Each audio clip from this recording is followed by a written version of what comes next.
আন্তর্জাতিক সকল সমর্থন তো হারিয়েছে, উল্টো বিদেশিরা ইউনূসকে ডেভিল ইউনূস বলেও আখ্যায়িত করে তাকে চাপ সৃষ্টি করতেছে। পাকিস্তানের সামরিক অল্প একটু সমর্থন থাকলেও সেই সমর্থন নিয়ে নানান প্রশ্ন ঘুরপাক খাচ্ছে। শুধুই তাই না, বাংলাদেশের সেনাবাহিনীর পক্ষ থেকে সাফ সাফ ইউনূসকে এরই মধ্যে জানিয়ে দেওয়া হয়েছে কোন রাজনৈতিক দলের কোন প্রকার সভা সমাবেশে তারা কোনো বাধা সৃষ্টি করবে না এবং আগামীতে সকল দলের অংশগ্রহণমূলক নির্বাচন দেখতে চায়, সেই নির্বাচনে সেনাবাহিনী সর্বোচ্চ সহায়তা করবে। কিন্তু সেই সকল দলের অংশগ্রহণ নির্বাচন না হলে সেনাবাহিনী সেখানেও সমর্থন করবে না। এরই মধ্যে সেনাবাহিনী 50% সদস্যদের মাঠ থেকে উঠিয়ে নিয়ে গেছে।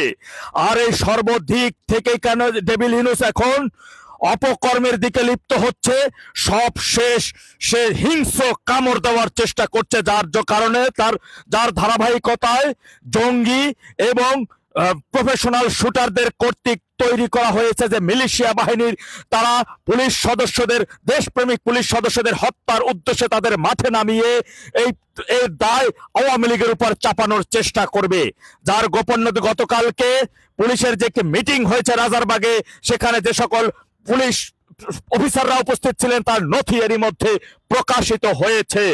তারা মূলত এই 7,000 জন যারা নামানো হবে কথিত মিলিশিয়া বাহিনী, তারা পুলিশের পোশাক পরাই থাকবে, আইডি কার্ডও তাদের সাথে থাকবে। তাই আমি অন্য সব মাঠে থাকা দেশপ্রেমিক পুলিশ সদস্য ভাইদের প্রতি অনুরোধ জানাবো, আপনারা সজাগ দৃষ্টি খুলে রাখুন। ক্ষমতায় থাকার জন্য, নির্বাচন না দিয়ে দেশকে জঙ্গিবাদে পরিণত করার জন্য সকল প্রকারের নোংরামি এবং হিংস্রতা অতিক্রম করতে প্রস্তুত আছে ডেভিল ইউনূস। তাই এরই মধ্যে আমরা আজকে দেখেছি আওয়ামী লীগের আগারগাঁওয়ে ওপেন মিছিল হয়েছে অনেক বড়। পটুয়াখালীতে আমার ভাই ছাত্রলীগের এক ভাই কাফনের কাপড় পরে আদালত পাড়ায় মিছিল করেছে। আমরা দেখেছি কুমারখালীতে মব সন্ত্রাসী বিএনপিদের 7টি বাড়িতে 11টি বাড়িতে আক্রমণ করেছে দেশবাসী, সাধারণ জনগণ। তাই আমাদের নেত্রী একটি কথাই বলেছে, ওদের আছে অস্ত্র, আমাদের আছে বৈঠা, আমাদের আছে বাঁশের লাঠি, আর বড় শক্তি আছে দেশের জনগণ। দেশের মানুষ এখন বাঁচতে চায়, দেশের মানুষ বাঙালি হিসাবে অধিকার চায়। ওরা 71 মানে না, ওরা 52 মানে না, ওরা জাতীয় সঙ্গীত মানে না, ওরা আমার লাল সবুজের পতাকা মানে না, ওরা বাংলাদেশের স্বাধীনতার সার্বভৌমত্ব মানে না, বাংলাদেশের মানচিত্রটাকে ওরা মানে না। ওরা বাংলাদেশের নাম পরিবর্তন করতে চায়, ওরা জাতীয় সঙ্গীত পরিবর্তন করতে চায়, ওরা বাংলাদেশ থেকে 71 মুছে দিতে চায়। তাই বাঙালি জাতি আজকে গর্জে উঠেছে, বাংলাদেশ জাতি আজকে ঐক্যবদ্ধ হয়েছে, বাঙালি জাতি আজকে বাঁচার জন্য, লড়াই করার জন্য, সংগ্রাম করার জন্য আপনার নেতৃত্ব খুঁজতেছে। তাই আওয়ামী লীগের পুরো 64 জেলা জুড়ে সকল পর্যায়ের সকল ইউনিটের নেতা কর্মী ভাইদেরকে অনুরোধ করব, আপনারা সোচ্চার হন, ঐক্যবদ্ধ হন। ঐক্যবদ্ধ জাতিকে কেউ কখনো দাবায় রাখতে পারে না। আমরা ঘাটে মারবো, আমরা পানিতে মারবো, আমরা নদীতে মারবো, কেউ আমাদের দাবায় রাখতে পারবে না। আমরা ইতিমধ্যে অনেক রক্ত দিয়েছি, রক্ত যখন একবার দিয়েছি রক্ত আরো দেব। বঙ্গবন্ধুর 7ই মার্চের ভাষণের সেই শেষের অংশটুকু এটাই এখন দলীয় নির্দেশনা বলেই আমি মনে করি, এবং নেত্রী সেটি বলেছেন। বিশেষ করে ঢাকাকে 13 তারিখে ঢাকাকে সম্পূর্ণভাবে লকডাউন করতে হবে। বাংলাদেশের যতগুলো শিল্প কলকারখানা অফিস প্রতিষ্ঠানগুলো রয়েছেন, যতগুলো শিল্প প্রতিষ্ঠানের মালিকগণেরা রয়েছেন, আপনারা জানেন 15 মাসের মধ্যে আপনাদের 300-এর অধিক শিল্প কারখানা বন্ধ হয়ে গেছে।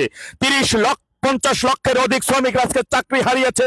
আজকে শিক্ষকদেরকে রাস্তায় দাবিয়ে পিটানো হচ্ছে।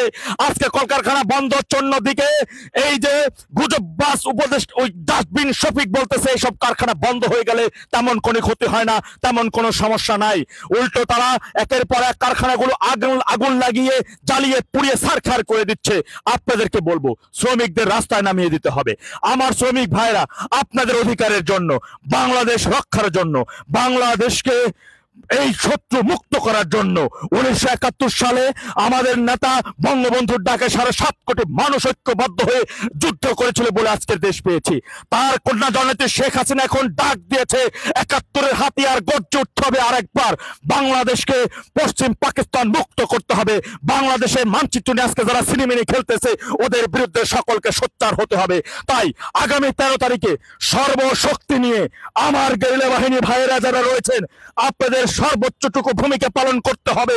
আমরা আমাদের রক্ত 71-এর রক্ত, মুক্তিযোদ্ধার রক্ত, আমাদের পূর্বপুরুষরা যেভাবে জীবন বাজি রেখে 9 মাসের রক্ত খেয়ে যুদ্ধের মাধ্যমে আমাদের দেশ দিয়েছে, আমরাও আমাদের জীবন বাজি রেখে সেই রক্তবিন্দু দিয়ে হলেও এই দেশের মাটি থেকে এই অপশক্তিদের 54 বছর আগে পরাজিত শক্তিদের সম্পূর্ণ নির্মূলভাবে উৎখাত করে ছাড়বো ইনশাআল্লাহ।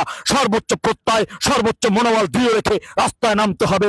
আমরা আমাদের দেশকে শত্রুমুক্ত করব ইনশাআল্লাহ। 13 তারিখের লকডাউন শতভাগ সফল করার জন্য স্ব জায়গা থেকে আরো সর্বশক্তি নিয়ে মাঠে নামতে হবে। মনে রাখবেন ওরা ইতিমধ্যে পরাজিত হয়ে গেছে। ওদের কাছে এখন আর আইন শৃঙ্খলা ওরা বিশ্বাস করে না, যে কারণে ওরা এই যে শুটারদেরকে নামাচ্ছে। ওরা আজকে ওদের থেকে বাংলাদেশ মিলিটারি মুখ ফুরিয়ে নিয়েছে। বিশ্বের কোনো একটি দেশ নাই ওদেরকে এখন সমর্থন দিচ্ছে। তাই ওদেরকে আমাদের একটি সংগ্রামের মাধ্যমে, একটি আন্দোলনের মাধ্যমে এই দেশের মানচিত্র থেকে উৎখাত করতে হবে। তার সর্বোচ্চ প্রস্তুতি নিয়ে মাঠে নামতে হবে। আল্লাহ আমরা একসাথে ঐক্যবদ্ধ হয়ে লড়াই সংগ্রামের মাধ্যমে এই মাটি থেকে এই দেশ বিরোধীদের উৎখাত করব ইনশাআল্লাহ। জয় বাংলা, জয় বঙ্গবন্ধু।